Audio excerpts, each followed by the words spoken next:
Welcome, Pewter Report readers, viewers, and listeners to a brand new edition of the Pewter Report podcast, energized by Celsius, the official energy drink of pewterreport.com. It is a Tuesday edition of the show, our first episode of the week, with Labor Day being yesterday. Hope everybody enjoyed your Labor Day weekend. I know I did, seeing Florida State beat the crap out of LSU, especially in that second half. But we got some serious matters to talk about. Obviously, this news broke on Friday, where we had a show with Tyler Dunn. So we wanted to dedicate all of our attention to this big topic surrounding the most beloved Tampa Bay Buccaneer around. That is Mike Evans and his future with the Buccaneers. A lot to go into after his agent, Deryk Gilmore, kind of sent a line in the sand of, we're either doing a contract extension by next Saturday or that's it. So I'm your host, Matt Matera. Joined with me is face that runs the place at pewterreport.com, Scott Reynolds.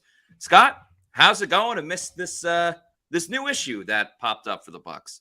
Yeah, it was a fun Labor Day weekend. Hopefully everybody enjoyed themselves out there. I should say last weekend, right? Until, months and months and months and months of NFL football. So that's what's going to be fun. We saw college football come back. Yes. You were there at a great game. Mark Hook was there in spirit, watching his Florida State Seminoles come back. Kansas State won on opening weekend. RJ Garcia, one of my Pop Warner kids, had a first 100-yard game, caught a touchdown pass. So nice. Very cool. Also, too, another one of my SPP Predators, Rocco Becht, new starting quarterback at Iowa State. That's Anthony Becht, former Bucs tight end and current head coach of the St. Louis Battlehawks. Yeah. In the XFL. His son, who went to Wiregrass Ranch High School, just down the street from me here, is the starting quarterback at Iowa State. 2 touchdowns and a rushing touchdown and a win. So very cool stuff for some Tampa kids here that are doing their thing in college football as well. So, but speaking of Tampa and football, we got to talk about Mike Evans, because this is a topic that's been resonating since Friday. And we've got some other Buccaneer news to cover. We know that the Bucs are playing a game this week, a real game, a game that counts, against the Minnesota Vikings. And the good news is we have a whole show dedicated to that tomorrow, folks. We got our Bucs versus Vikings preview on tomorrow's Pewter Report podcast. And when we go to our regular season format, which will typically be Mondays, Wednesdays, and Thursdays during football season, Tuesday is the players' day off. So there's no press conferences. There's no interviews. There's no open locker room. Correct. If there's some major breaking news, we'll do an emergency podcast on Tuesdays. If major players going into reserve, something to that effect. But otherwise, your previews for the upcoming opponent will be on Wednesdays. That's Wednesday's show. So we're going to be doing that tomorrow. Bucs versus Vikings preview at 4:00. So be there or be square. Now the cool thing is we love you, Pewter people. I mean, you all know that by now. And we know that you love this little thing we do every Monday at 4:20 called Roll Call. That's right. Where you at, Pewter people? We love interacting with our fans as much as we possibly can. So one of the ways we do that is typically on a Monday show. But since we didn't have a Monday episode this week, we got you. We still got you. We got you. We know that you guys love Roll Call as well. So we're doing it today on Tuesday at 4:20. Start putting in the chat where you are watching the show from, whether it's here in Tampa, in the United States, or even internationally, because we got fans all over. Start putting your location in the chat at 4:20 in about 14 minutes from now. Yep. Scott will be going on a rant about something with this Buccaneers team, and we'll put it up on the screen where you are watching from. So stay tuned for Roll Call coming up at 4:20. Right. Now, I will say there's one little caveat about today's roll call. All right. We want where you're watching, we're listening to the show from. And we also want your record prediction for the Buccaneers. Excellent call. How about that? So for me, it would be Wesley Chapel, Florida, 9-8. Right. So that's how we want to see it. So we can get it up there really quickly. Just your name. We don't need an editorial. We don't need to know the whys. Just give us your prediction. What's the numbers? So let's talk about that real quick, Matt, because we had our predictions. I had mine on Friday. I went game by game for the Bucs 2023 regular season and came up with 9-8. I think that the ceiling for this team, because there's so many young players, so many rookies and undrafted free agents they're counting on, I think the ceiling is 10 wins for this team. And I'm being a little generous with my 9-win prediction. I think the floor is probably 6. So I think, 10 wins, 6 wins, that's the ceiling and the floor. Matt, what was your prediction for the Bucs this year? So I think the Bucs are going to be right around or exactly the same as what their record was last season of 8-9. I just think, and I know there's a lot of national reporters and people making national predictions that expect the Bucs to have maybe the worst record in the NFL, maybe the second after the Arizona Cardinals, or just not a good year. And I understand that idea because Baker Mayfield has struggled and there's no more Tom Brady. And what are you going to get from Baker? But you have to look further than that. Football is a team game. And yes, quarterback's the most important position. And a lot of that will ride on the Bucs this season of what Baker can do, what Dave Canales can do. Yeah. But you have to look at all the other factors with this Buccaneers team. That's right. The new offense, the new concept, the unpredictability, which we've been asking for so long. Yes. And this defense, Shaq Barrett coming back, a little bit of a revamping of outside linebacker to not put all the eggs in the Joe Tryon-Shoyinka basket. Right. A healthy secondary. Devin White playing for big money, whether it's here or somewhere else. You got to take in all those factors. So that's a long roundabout way of me saying this team is going to be better than everyone saying that they're going to be awful, but they're also not as good just yet to say, oh, they're going to win 10 or 11 games. So I agree with you that the ceiling could be 10 games, but if you break it down, I think the Panthers are going to be really bad this season. I agree. So if you sweep against the Carolina Panthers and you split your games in the NFC South the rest of the way with the Saints and the Falcons, that's 4-2 right there. They also play the AFC South. That's 2 rookie quarterbacks with the Colts and the Texans. You win those 2 games. Possibly 3 if Will Levis is playing for the Titans. Exactly. And Tennessee is up in the air. But for argument's sake, I'm saying that they split with the AFC South. That gives you 6 wins right there. And then the NFC North. Again, a little bit all over the place. People are very high on the Detroit Lions. Right. Jordan Love has looked good for the Packers, but it's just a preseason game, and you can't convince me that they're better with Love than they were with Aaron Rodgers. I don't think the Bears are as flashy as everyone thinks that they are. So, again, if you can get 1 win in there or you split against the NFC North too, you're looking at 7 or 8 wins right there. And then it's a little tough with the Niners and the Bills, obviously, but any given Sunday. So I think 8-9 is right where they're going to be. Yeah, no, I agree. I think, and I went through the schedule and I had him with 10 wins, and I went through it again, and I had him with 8, and then I did it again, and I kind of let reason kind of dictate some decisions, and I came up with 9. And usually how I do it is I don't go week by week. I say, can the Bucs beat the Lions? Can the Bucs beat the 49ers? Can the Bucs beat the Eagles? Right. And I kind of do it out of order because I don't want there to be, oh gosh, now they're 2-5 to start the season. There probably needs to be a win. I kind of do that towards the end with my third go around, and that's where I got to 9 and 8. So, we'll see. It's going to be a very exciting season because there's going to be so much unpredictability to this season. And folks, unfortunately, there's some unpredictability about Mike Evans' contract situation. When we first broke the news that the Bucs would be working on an extension with Mike Evans, we did not really foresee this coming. We thought it might be, I don't want to say a slam dunk, but it might be a little bit easier than it has been. And you can't blame Mike Evans or his agent for wanting more money. This is going to be Mike's last big payday. It just is. Now, here's the great thing about Mike Evans. He's not a me first kind of guy. He's a team first kind of guy. He is not a diva. This is not about the money.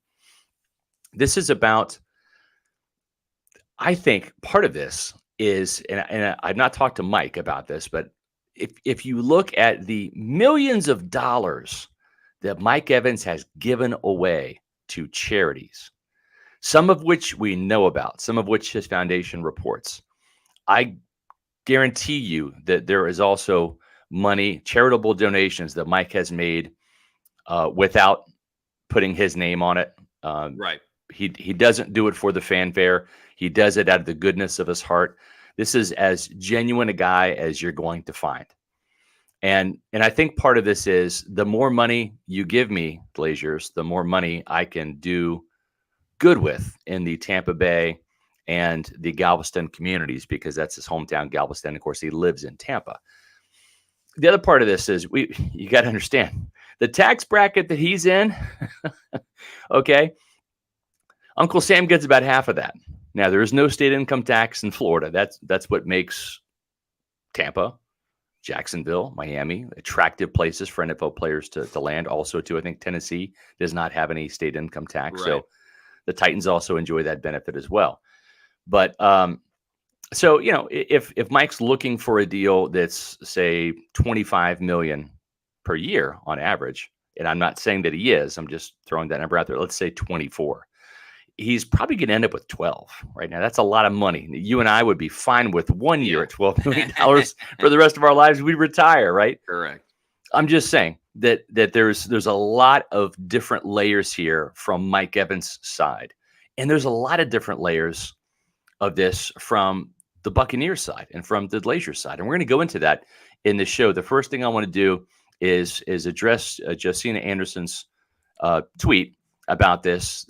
And also, too, I'm going to put in the chat here. I already put our Pewter predictions in to the chat. So you can check out Adam's and Bailey's and Josh's predictions, as well as Matt and my predictions, and read all about it.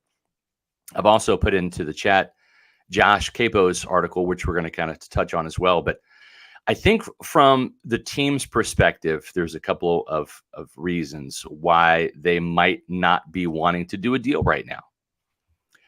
And I think part of it is the Glazers have spent a lot of money. And I don't mean just cap room. I mean actual cash. And they've spent that money. And now they're as unsure about the future of this team as you and I are, and as Matt and I are. Is this going to be a, kind of like a whoop, and we're right back up because these draft classes from Jason Light hit and Baker Mayfield is the quarterback of the future? Or are we sliding into another decade-long depressive state where you're drafting a first-round quarterback and hoping he's better than Jameis Winston, who you invested 5 years in and didn't make one playoff game with? So I think the Glazers, before they commit $75 million worth of guaranteed money or whatever the final number would end up being, Matt, I think they want to take a wait-and-see attitude, not just what Mike would do at age 30 this year, but also how this team is going to perform. And is the arrow going up? Is the arrow going down? Or is the arrow going sideways? And they're just not exactly sure. And the last thing I'll say before I get your take, and Matt, I want you to take as much time as you want about this because I've written about it. I did a Pewter Pulse video on it. If you haven't had a chance, check out what's holding up the Mike Evans contract extension video. But this team has made huge investments in Ryan Jensen, who's now 32 and will have played in one playoff game in the past 2 years while getting paid tens of millions of dollars guaranteed money from the Glazers. It's not a good return on their investment. It's not Ryan Jensen's fault he got hurt. Injuries are part of the game, but he's also over the age of 30. Shaq Barrett also, too, was given a huge contract extension after getting the franchise tag. He's going to be 31 this fall. When he was 30 years old last year, tore his Achilles, right? Only had 3 sacks, missed the last 9 games of the season, right? So maybe there is some pause in giving that much money, especially guaranteed, to a 30-year-old player, given the fact that the last 2 players who received a huge amount of guaranteed money over a multi-year contract extensions did not pan out from a staying healthy standpoint. Matt, take it away. Yeah, so I wrote about this on Friday, and I really tried to look at it through everybody's perspectives, from Mike's perspective, from his agent's perspective, from the Glazers and Jason Light, Mike Greenberg, and everybody, because everyone's going to have, depending on who you are arguing for or bargaining for, everyone's going to have a different look on this, and no one's really wrong in any sense of this, which is kind of another quandary in all of this. So you mentioned the Ryan Jensen thing, and I think because it happened so recently and it's all up in our face, like right at the moment, does nothing but hurt the situation for Mike Evans, because this is the one ugly side of the business. Like, in a nutshell, Mike Evans is kind of priceless. Like, he deserves the highest amount of money that he should get. But the Bucs have been very, very snake bitten with these large contracts over the past couple of years, whether it's Shaq, whether it's Ryan Jensen. And then you look around the league and you kind of see how DeAndre Hopkins has kind of fallen off a little bit, partially because he got suspended, partially because the team he was on isn't that good. I mean, you can say the same thing about Julio Jones back in the day. Like Julio finally moved on, was on a new team, and was just never the same. And then we saw what he did with the Buccaneers. Now, is that necessarily going to happen with Mike this season or next season? No, I'm not saying that at all. But you can't go into it just saying, let's give Mike all the money in the world because, it's Mike and he's going to be great. Mike has played through a number of injuries. We know how he usually gets a hamstring injury during every training camp. Yeah. He hyperextended his knee towards the end of the season a couple years ago, the Super Bowl winning season, and, balled out in that first playoff game against Washington despite still being injured. So Mike can play through pain. That's not really the issue. But the other side of it is that you never know. I mean, take Russell Gage, for example. Russell Gage was never injured when he was with Atlanta. Then he comes to the Bucs, and then all of a sudden, he got hurt last year, and then he tore his ACL this year. You just never know when it's going to happen. So I understand the hesitation of the Bucs front office to be like, we want Mike here. We want nothing more. But we can't reach this level, and then if it doesn't pan out, we're screwed for the next 10 years. So I see that side of it. I think if I'm him, he's going to be one of the most beloved Bucs no matter what. You got to go out and get that payday. You have to get that big, that one last hurrah, really, because I know he's building the Hall of Fame resume. He's a Bucs Ring of Honor member, but there's still a lot more meat left on the bone for Mike Evans. So I think Mike's got to do what he's got to do. I wouldn't be shocked, and I wrote about this a little bit, I wouldn't be shocked if he still ends up on the Bucs, but there's just not an extension right now, and the Bucs negotiate with him again once the season is done. So there's a lot of different things to look at it, because also, to your point, Scott, what you're talking about, this season is unpredictable. Do you want to throw a lot of money at Mike when you might be in a rebuild in a season from now? And then you got Mike, who's going to cost a lot of money and be way more difficult to trade. You got Chris Godwin for another season. I don't think they're going to tank this year. But there's always that what if. So there's so many different ways to look at it. And then obviously the statement that Deryk Gilmore, Mike's agent, came out with, where he praised Jason Light and Mike Greenberg. You don't see that too often, where it's like, hey, I'm angry that we don't have a contract, but shout out to the guys that I'm arguing with.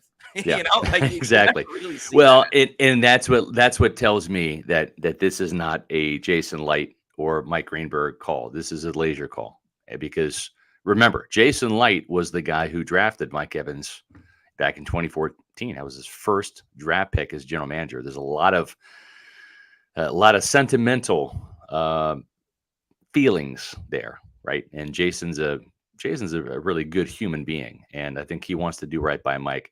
I'm with you, Matt. I think that the time this is not going to be decided by this Saturday. I'd be shocked if there was a contract that agreement that comes to fruition here. I think this is going to take place. If it's going to, they're going to fire up negotiations again after the season's over. You've got basically 2 months between the end of football season in January for the Buccaneers and then March 11th, which just started free agency. So time is still on their side right now. And maybe the Glazers look at this through a different lens. If Mike blows up this year, and I mean, I think Mike can blow up this year. He had a great training camp. You and I saw it on a daily basis. He's a great fit for this scheme. I think he's going to get double-digit touchdowns again and prove his worth. And he's highly motivated. I mean, listen, he wants a new deal from the Bucs or somebody else. There's no reason for Mike Evans not to have a great year. And there's no reason for you, if you're watching at home or at work, we won't tell anybody if you are. But there's no reason for you guys not to tell us where you are watching from. That's a little thing we call roll call at 420. That's right. And so let's go ahead and start doing this now, and make sure you include your predictions as well. Matt's going to put them up on the screen, and I'm going to do a little rant about the Glazers. Let's do it up.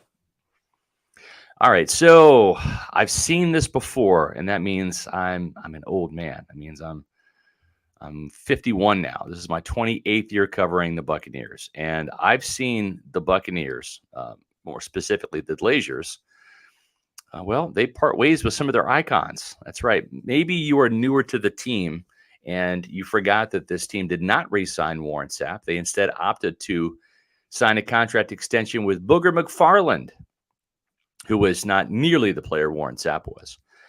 And of course, Warren Sapp's a Hall of Famer. But they let Warren go to the Raiders to finish out his career from one pirate ship to another. Yeah. And it was not a very ceremonial type of departure. And the same thing happened with John Lynch. There he is in the back. And of course, he's got the yellow jacket on. He, like Warren Sapp, is a Hall of Famer as well. Lynch went on to have 3 more Pro Bowl seasons with the Denver Broncos and continue his legacy there as well. Sapp had a 10-sack season with the Raiders, and I want to say the second to last year there. So both these players still maybe not in their prime, but not necessarily in the twilight, kind of in that dusk area, if you will. And John Lynch was cut. He was cut because he had a neck injury, and they weren't sure if he was going to be able to recover from that. And of course, playing a safety position, it's a big-time heavy collision position, and he's a heavy collision kind of guy. So they took their chances and they released Lynch. Now, this happened, both of these moves happened after the 2003 season. Now, in 2005, the Bucs won the NFC South. They went 11-5. So there really wasn't a lot of consternation and the pitchforks and the torches weren't exactly around one Buccaneer place back then, because the team quickly rebounded and made the playoffs. That ended up being like a salve for the wound, if you will. And so I just don't know if there is that salve on the horizon here, right? I'd like to think the Buccaneers are on the upswing, and these 2 draft classes are going to be gold mines for this team, and they're going to reload, as Jason Light and Todd Bowles hope that they will. But I'm not sure. And if they let Mike Evans go, it's going to sting this Buccaneer fan base. And coming off the playoff run and the Super Bowl win that this team had over the last couple of years, I really think the Glazers need to think this over, because Buccaneer fans, I believe, not all of them, but a good deal of them, may not decide to renew their season tickets whenever they come up on each one's personal accounts over this, just because they didn't do that. Now, if you look at this picture, this is all of the living Buccaneers in the Hall of Fame. Okay, rest in peace, Leroy Selman. Warren Sapp was not re-signed by the team. Tony Dungy was fired by the Buccaneers. Rondé Barber played all 16 seasons and is the only one in this picture to retire as a Buccaneer on his terms. Derrick Brooks was cut in 2009 from the team and did not play anywhere else. He was 35. I mean, the most decorated Buccaneer in team history, but he was out of gas at that time. Didn't re-sign with anybody, so he did play his career in red and pewter, and of course, orange and white at the beginning on 1995 and 96. But he was a wire-to-wire Buccaneer like Rondé Barber was, but he didn't go out on his own terms. And of course, John Lynch, as I mentioned, was released due to his injury and salary cap considerations. So out of all those Hall of Famers right there that you see, the only guy that went out on his terms was Rondé Barber. And the only other player that was wall-to-wall Buccaneer was Derrick Brooks. So I'm just saying, folks, I don't want that to happen to Mike Evans. I don't want Mike to not go out on his own terms and end up with his career winding up somewhere else. But it's happened before, unfortunately. And it might happen again if these two teams can't, Evans' team and the Buccaneers, if they can't come to a consensus on what Mike Evans is worth and what the Glazers are willing to pay, that very well might happen.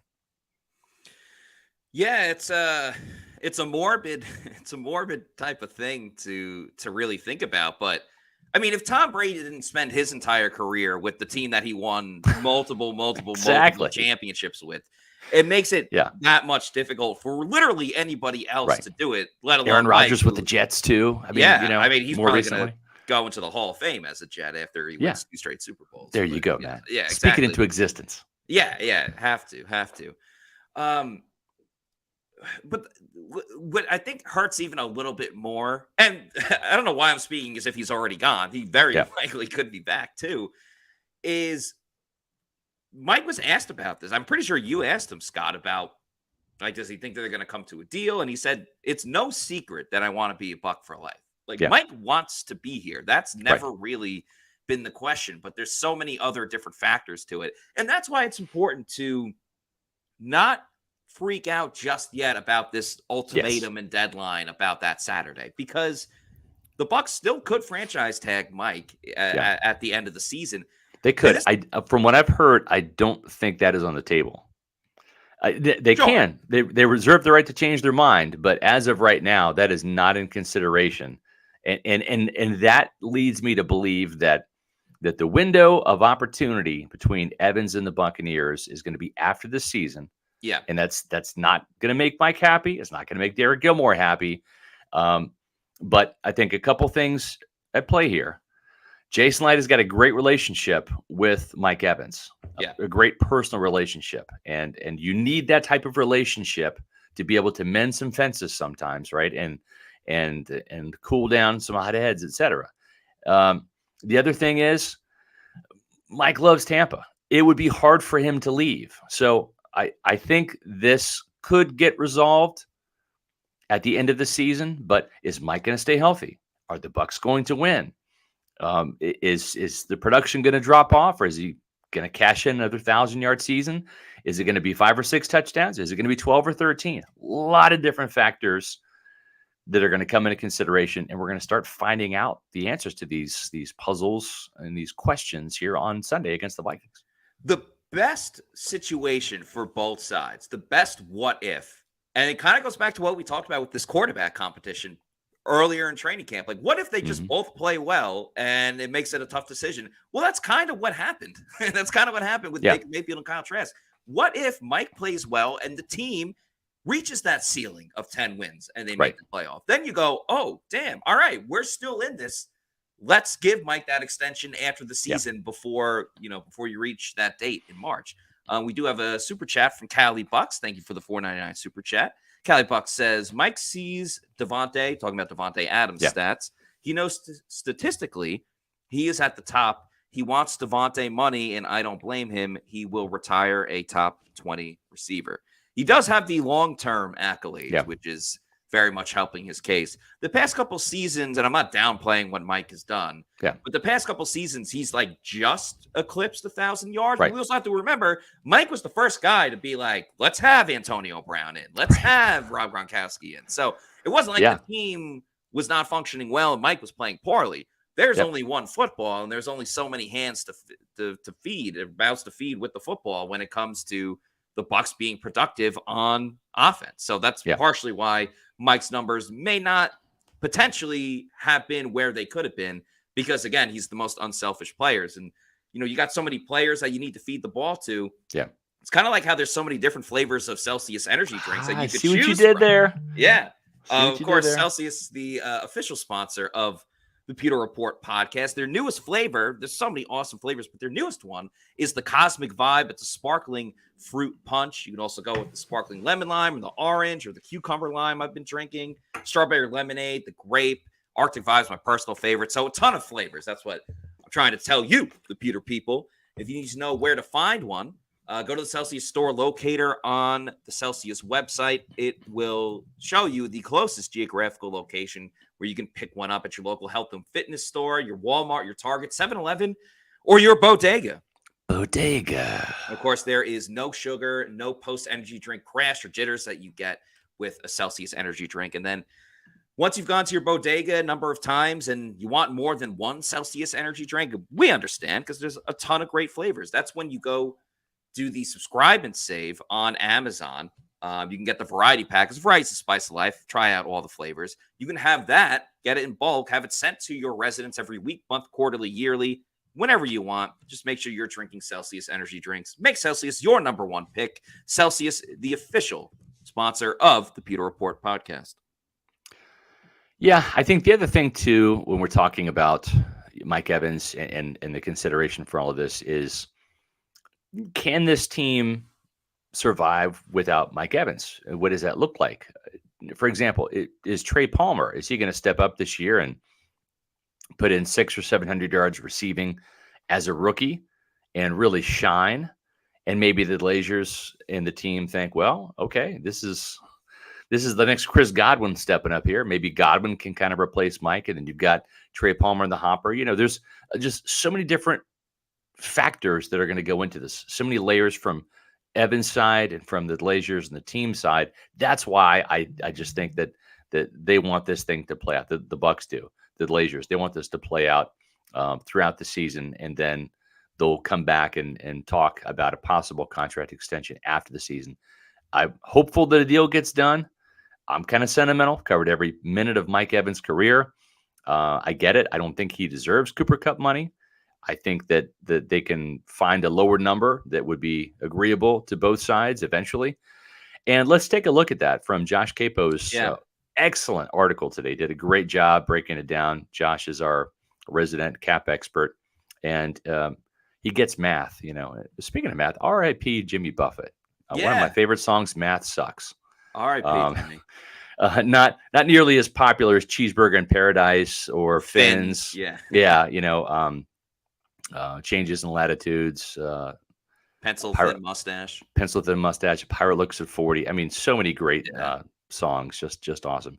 But it's also cool to know that Mark Cook is now jamming with probably taking a break from Elvis and jamming with Jimmy Buffett for a little bit. So you have to take some solace in that. This is a little chart here from Josh's article. Josh did a kind of a hypothetical contract extension that includes $57.5 million in guaranteed money with $5 million vested. So that's 62.5. That's lower than the $75 million that I believe Cooper Kupp has in his deal.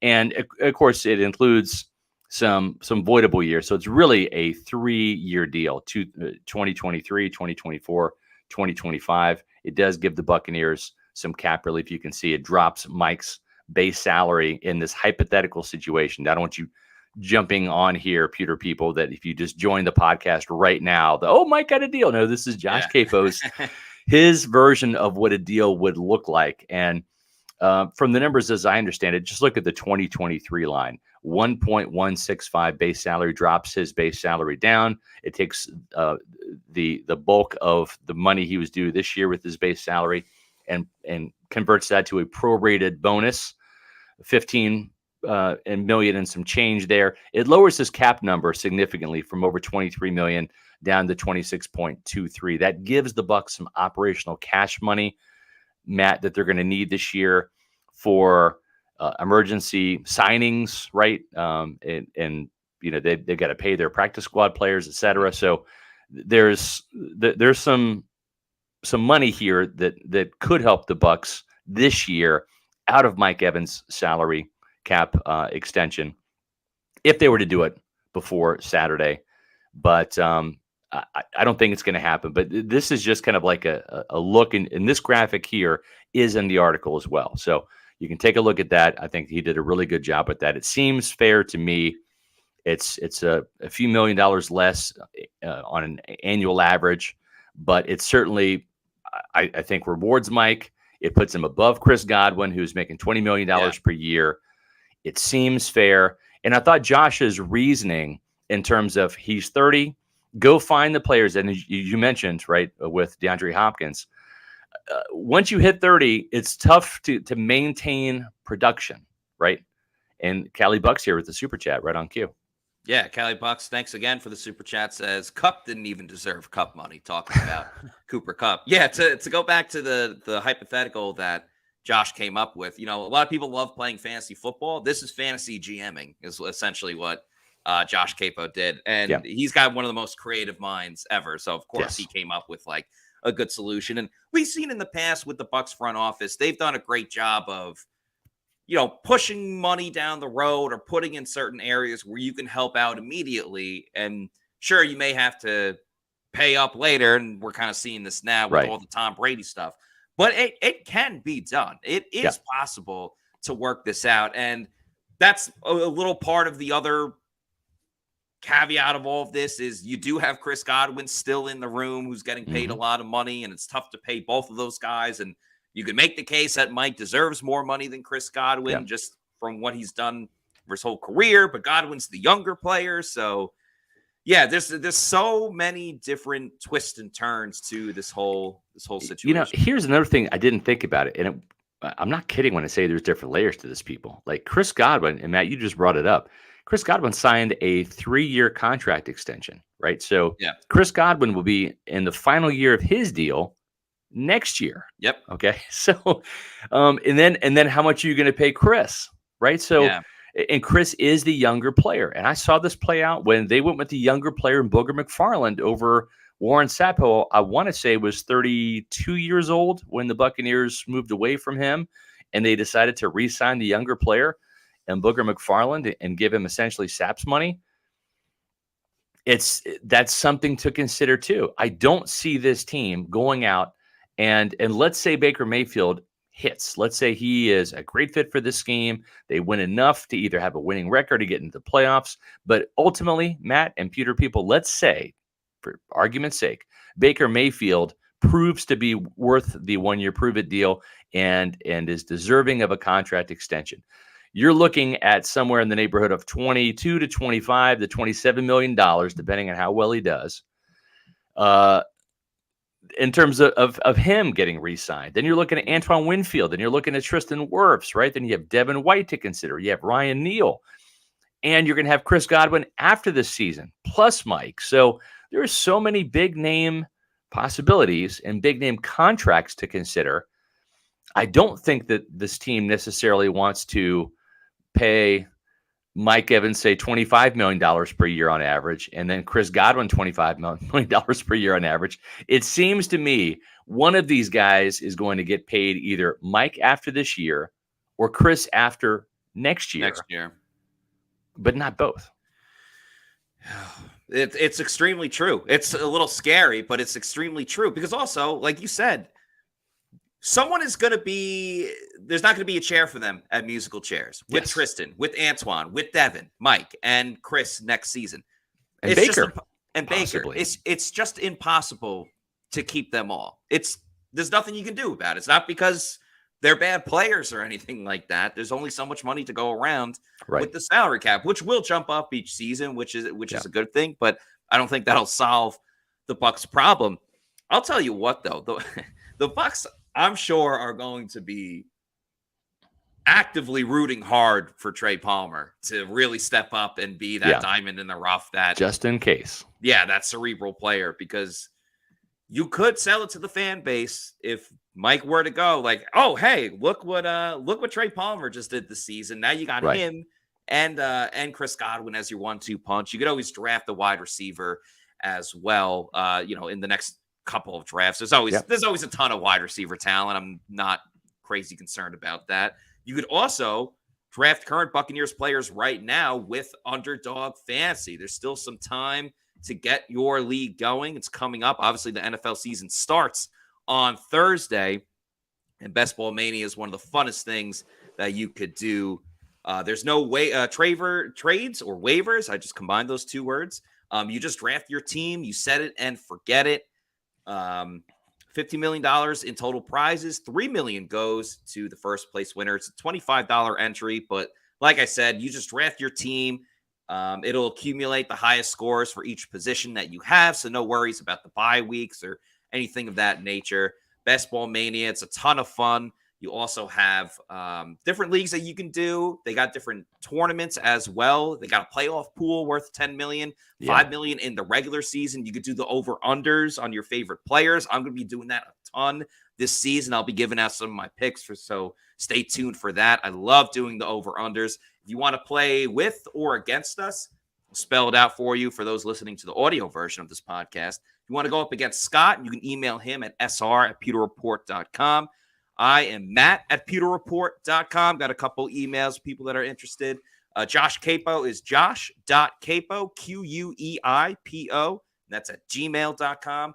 Bailey Adams as well is Bailey J. Adams 22 at gmail.com. Sign up with Underdog Fantasy. Use that promo code Pewter and start playing, start making picks. I want to see whether or not you could beat me, whether it's the over-unders or in the leagues. Ton of fun with Underdog Fantasy. Yeah, doing my draft tomorrow night because we have to. Tomorrow night's the last night. Yeah. So we're going to be doing our draft tomorrow. So email us if you want to play in our fantasy leagues. We each have different leagues we're setting up. So I've got some emails I'm going to be shooting out after the show, and still time to sign up with Underdog Fantasy. Use the promo code Pewter to get some extra cash to sign up as a bonus, and then email me, and then we'll pick a time tomorrow night, and I'll send out all of the invite information, and we'll do it probably 8 or 8:30 Eastern time. So that'll be fun.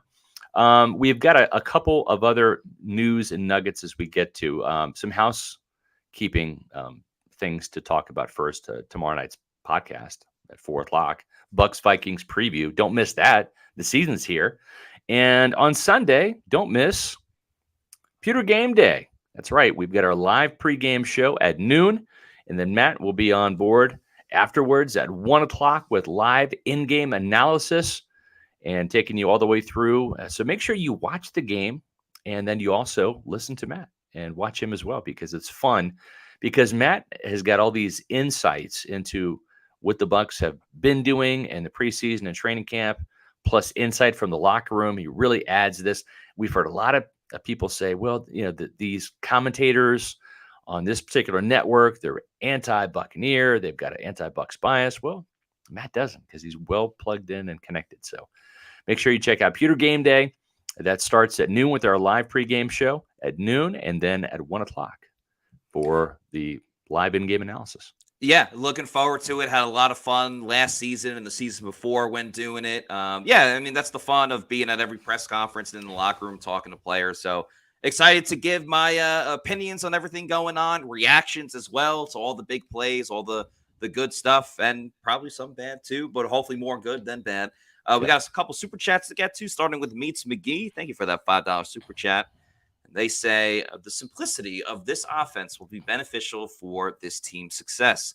Hopefully the team comes on the second half of the season, second in the South with 9-8. Interesting. So a 9-8 record, but not winning the NFC South. Now, I kind of feel like, yes, the offense has to do their part, but I do kind of think the season rides on the defense. Like, if the defense stays at that 21 points per game, I think they're going to increase with the turnovers in general and getting after the quarterback. If they maintain that same level, I think we'll see that increase in the Bucs offense, and that's how they can get to 9 wins, 10 wins, whatever it is. But I think it's a little bit more for the defense than the offense.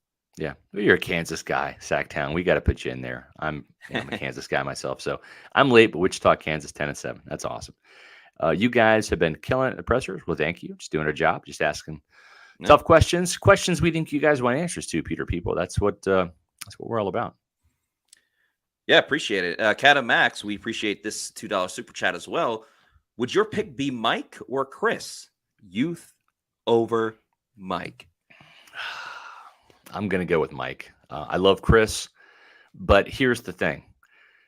I've seen what Mike can do without Chris, and Mike can still operate, right? He can still beat Jalen Ramsey and get 100 yards against the Rams and catch touchdowns. And I think, plus two, Mike can legitimately draw double teams and free things up for other receivers. I'm not saying Chris can't, but I think the Buccaneers offense performs at a higher level with Mike without Chris, as opposed to it being with Chris but without Mike. So I think for that reason, I would have to go with Mike if I had to pick one. Very similar to Derrick Brooks and Warren Sapp back in the day. It's like Derrick Brooks was the most decorated Buccaneer of all time, right? He had more accolades than Warren Sapp did, played longer in red and pewter than Warren Sapp did. Was he the better Buccaneer? You could look at his accomplishments and say, yes, he was. But if you had to draft the team, would you start by drafting a weak side outside linebacker like Derrick Brooks, or a 3 technique? It all starts up front, defensive tackle, and Warren Sapp. And I think that's kind of the same thing. Chris is going to get more targets. He's going to get more catches, might even get more yards. But Mike, to me, he's the engine of this offense. And he has been for 9 years. Yeah. I think if you're just talking about one season only, the answer is Mike, for everything that you said about he's done it with so many different quarterbacks at this point, even going back to college with Johnny Football. Kyle Brandt the other day that Mike should write a book about all the quarterbacks he's played. Yeah. Which I 100% agree, even going to, to Brady and now Baker. But if we're talking about for the future, even though there is an injury history with Chris Godwin, I still do think that the injury to his knee was more of a freak thing than anything else. I mean, Saints player just right at it, but that can happen. Right. If we're talking about the future, I think the answer is Chris Godwin. He'll turn 28 in February, so he's technically 2 years, 2 years younger than Mike by the time he gets to next season. So, yeah, but if it's just in a nutshell, one season, the answer is Mike. But if you got to look for the future, the answer is Chris Godwin. Yeah. Hard to argue that point. I mean, it is, because at some point in time, and probably Mike's going to fall off because of his age at some point sooner than Chris will. That's how it is. We mentioned earlier, and we appreciate the views we've gotten for the what's holding up the Mike Evans extension Pewter Pulse video. I do this new Pewter Pulse video where I try to do between 2 to 4, depending on the week. Quick little videos, my thoughts on a particular topic, etc. Another one that I did over the weekend was rookie Sean Tucker is Bucs RB2. And lo and behold, guess what? It came out today that Sean Tucker was the Bucs RB2 on the depth chart. And pretty excited about this kid. I think that he's going to be going to give the Buccaneers a nice 1-2 punch. He's even faster than Rachaad White in terms of just breakaway speed. He had a 26-yarder, which was the longest run of the Bucs preseason, and also led the Bucs in rushing. I think well deserving, especially for a guy that really was late to the party, if you will, not by choice, but he had to sit out the entire OTAs, the rookie minicamp, the minicamp, due to a heart condition that was discovered at the combine. Yeah, that Bucs officials felt pretty good it was going to clear up, and it sure did. And boy, we've seen this kid's talent now in these 3 preseason games.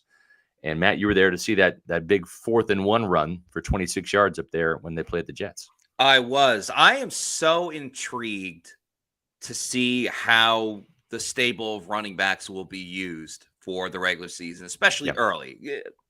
Rachaad White's number 1. Dave Canales spoke about that. He said we have one amazing, phenomenal running back, and then we have a lot of good guys in the room. But I have Sean Tucker on my fantasy team. I got him as a late round pick. I'm so excited about what he can do in this offense. If you're a bettor, I was looking at the odds for a Sean Tucker touchdown, and they are astronomically high. And now that he's RB2, there could be a chance he gets a couple of goal line opportunities just if he's in on that series. But yeah, I am curious, and the health of Chase Edmonds is another factor into this. Especially heading into week 1. Exactly, especially heading into week 1. Didn't see him out there on practice yesterday. The first injury report doesn't come out until tomorrow, which even crazy. We're getting injury reports again. It's just it's been so long since we really had that. But obviously Rachaad White, a lot to be excited about with him.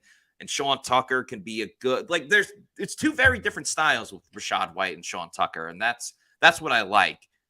So it'll definitely change things up when he's not your typical change of pace back, but just having a different look with Sean Tucker in the game, I think is really, really exciting. And hey, all the credit in the world to him. Overcame that adversity, undrafted free agent as well. And now RB2 with a huge opportunity. Yeah. Well, it kind of reminds me a little bit of Eric Gross. He's not your typical real estate agent. That's for damn sure. He is Pewter Report's official realtor. So folks, if you're looking to buy or sell a house, not just even in Tampa, let's say you want to move to Tampa from out of state, but you have to sell your home wherever you're living right now. Or let's say you have to leave the great state of Florida and you want to find a new home there. Eric and his staff at the Eric Gross Group, they can help you with both locations. Why? Because they're part of the eXp Realty Group. They've got 85,000 agents across the country with a strong team of vendors in that big network. The Eric Gross Group can turn your dream of buying or selling, or it could be buying and selling a home, into a reality. It takes a full team effort to win a football game. And of course, it's that same approach, the full team effort that is needed to win in real estate. So let the Eric Gross Group handle your real estate transactions. They've done hundreds of them in this crazy real estate market, and they've got experience in all types of situations. As you know, Eric, by now, if you're a regular listener to the Pewter Report podcast, he also listens and watches and tunes in, and he's a Pewter Report reader. He's a Tampa native. His father was stationed at the MacDill Air Force Base. So this is a guy with his team that has the market knowledge, top-notch communication, and the commitment to excellent service that sets the Eric Gross Group apart. If you don't believe me, well, go to the website, housesnfla.com. It's a fantastic website. View their inventory and see for yourself. The Eric Gross Group can also be found on social media, on Facebook and Instagram at Eric Gross Group. But certainly check out that website, Houses NFLA, or give Eric a call. His personal number is 513-907-4271. That's housesnfla.com. No matter where you are on your home ownership journey, you'll feel welcome with the Eric Gross Group. They're the official realtor of Pewter Report. So Cali Bucs say, I have Rachaad White. I believe he's talking about fantasy football. I have Rachaad White. I'm not picking up Tucker. It wouldn't be the worst idea in the world, though, to pick up Tucker just in case something happens to Rachaad White if he gets injured. Then you have Sean Tucker you can plug and play, and you know that you have a starter as one of your backups already. So just a little suggestion. Eric Gross for running back 3. Yeah, I saw that too. And this is a good point. Tucker's still available in a lot of fantasy leagues. Yeah, it might be a great late round pickup, right? I mean, wasn't that the case with Pacheco in Kansas City? Yeah, a couple years ago. Huge steal. Was the case too. Everyone had who's the other running back? Clyde Edwards-Helaire. Everyone had him. They're like, he's going to be amazing in the Chiefs offense, and then it didn't work. So they did not cut Keyshawn Vaughn. Keyshawn Vaughn, I think, is relegated to special teams, though. And we'll see. Maybe he gets some opportunities on offense if Chase Edmonds is not able to go in week 1. But I think they want to see what Sean Tucker can do. They've seen Keyshawn Vaughn for a couple of years. He has improved, but just from a talent standpoint, Rachaad White's better. Sean Tucker's better. That's just the truth. Yeah. I'm trying to think, what depth spot for the Bucs concerns you the most on this team?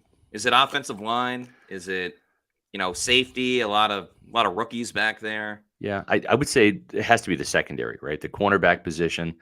As much as I want to believe and trust that Zion McCollum is better, I think he has gotten better. Is he starting caliber yet? I haven't seen that. That's what concerns me the most. If something happens to Jamel Dean and Carlton Davis, Matt, I think that really changes the trajectory of what this Todd Bowles defense wants to do. I think it's going to be fascinating, and we'll get into it in tomorrow's show for our Bucs Vikings preview. But is Todd Bowles going to sit there and say to Carlton Davis, all right, we're playing some cat coverage. Justin Jefferson, you got that cat. Wherever he goes, that's your cat. You follow that cat wherever he goes. And that's what he did with great success against Jamar Chase, another LSU Tiger prospect that has had a huge successful transition to the NFL. Or are they going to play a lot of deeper coverage with the safety over the top, just because Justin Jefferson can really kill you from anywhere on the field, whether it's yards after catch, whether it's a bomb down the field. We'll have to see. But you take Carlton Davis or Jamel Dean, one of those guys, off the field and put Zion McCollum in, and I think Todd Bowles gets a lot more conservative, a lot more off coverage, right? A lot more maybe 2 deep or 3 deep coverage, rather than maybe wanting to play more cover 1, press man, underneath. So I would say cornerback and maybe safety, but cornerback is certainly that's one that has me concerned. I want to believe in Zion McCollum. I think he made some strides. I'm not fully sold yet. As great as a defensive mastermind Bowles is, it is a little irritating watching his offense sometimes. It's or his defense sometimes. Why are you doing this? Why are they so far off? Yeah, I think the answer is offensive line. Long lost Glazer said tight end. I wouldn't necessarily agree with that. I think there's a huge drop off receiving wise. I don't think Cole Keith is really anything to write home about when it comes to being a receiving tight end. But you can kind of make that up a little bit with David Wells. And if something happens to Kate Otten, they're just going to feature Mike and Chris even more. Yeah, there's other ways around it. Meets McGee with the $2 super chat. Thank you. Says defense will carry the team. Health will be key. Yeah, health is always important for every single team. But I truly think the defense is going to keep the Bucs in a lot of games again this season, especially when you're playing Buffalo and the Eagles, when you really need that. This defense can hang with any team in the league. I think they'll only improve in terms of getting after the quarterback and creating some turnovers. Now, where can the offense grow? I think that's really where it's at. Yeah, Richard has a good comment here. Zion and JT as great athletes, but instincts still need development. Yeah, I think that's true.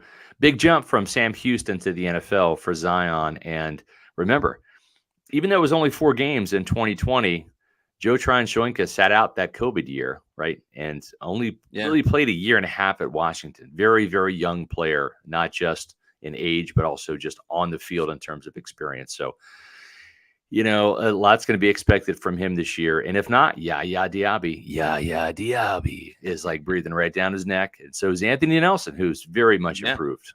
He was a good re-signing, regardless of what Josh Capo said. Folks, we've got some great stories on deck for pewterreport.com. Make sure that you're locked in. Do not miss a day between now and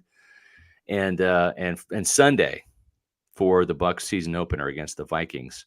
We've got Pewter preview and predictions coming up on Friday, which is going to be fun. And just a lot of great stuff. Bucs mailbag is dropping later tonight. Got a great exclusive interview with Shaq Barrett that's also going to drop sometime, probably tomorrow morning. So stay tuned for that. But you can also follow us on social media, on X, YouTube, Instagram, Facebook, Threads, Pewter Report. Well, on YouTube, it's Pewter Report TV. You know that, though, because we have 11,600 plus followers now. We're closing in at 12,000 Pewter people. We are thanks to close. you guys. And as we mentioned before, make sure, because we're in season mode now, every Wednesday, unless there's a Monday night game or a Thursday night game. But if it's a regular week, our preview shows will be on Wednesday. And we'll have some more additional preview stuff on Thursday, but it really starts on Wednesday, which is tomorrow. Bucs versus Vikings preview at 4 o'clock. And make sure that you tune in at noon on Sunday for Pewter Game Day. That's our live pregame show for 1 hour. And then our 2-hour show last year was a little too long. We're just going to pare it down to an hour. And then we're going to give you guys great in-game analysis with Matt Matera at 1 o'clock. So we're excited about this Bucs season. Hopefully you guys are too. Lots of intrigue, lots of mystery. Should be a good season. Should be a good time. Can't wait to see what's next for this team. Can't wait to talk about the big matchup tomorrow. But that's going to do it for us on today's show. For Scott Reynolds, I'm Matt Matera saying thanks everybody for watching. We'll see you tomorrow at 4 p.m. for another edition of the Pewter Report podcast. Out.